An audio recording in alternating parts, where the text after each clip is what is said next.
తెలుగు వారి number 1 choice Telugu matrimony. ఈ ethanol ఫ్యాక్టరీకి వ్యతిరేకంగా జరిగిన నిరసనలో పాల్గొన్న గ్రామస్తుల్ని పోలీస్ స్టేషన్ కు తరలించారు. పోలీసులు వారిని విచారిస్తున్నారు. అయితే మానవపాడు పోలీస్ స్టేషన్ కు తరలించి విచారణ చేస్తున్న నేపథ్యంలో పిఎస్ కి వెళ్లి గ్రామస్తుల్ని పరామర్శించారు ఎమ్మెల్యే విజయుడు. తమను స్టేషన్ కి తీసుకొచ్చి పోలీసులు విచక్షణ రహితంగా కొట్టారు అని ఆ ఎమ్మెల్యేకి చెప్పుకున్నారు గ్రామస్తులు. రైతుల్ని దొంగల మాదిరి ఖైదీలుగా బంధించారంటూ ఆగ్రహం వ్యక్తం చేశారు ఎమ్మెల్యే విజయుడు. ఫ్యాక్టరీ నిర్మాణ అంశాన్ని అనేక మార్లు ప్రభుత్వం దృష్టికి తీసుకువెళ్లినట్లు చెప్పారు ఆయన. అదుపులోకి తీసుకున్న రైతుల్ని విడిచిపెట్టేంత వరకు పిఎస్ దగ్గరే ఉంటానని స్పష్టం చేశారు.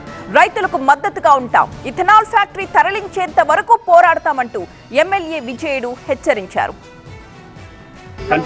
రైతులని పోలీసు వాళ్ళు ఒక 50 మంది రైతులని అనవసరంగా మనం తీసుకొచ్చి ఈరోజు వాళ్ళ లారీలో జీపీలో ఒక ఖైదీలాగా బంధించినారు.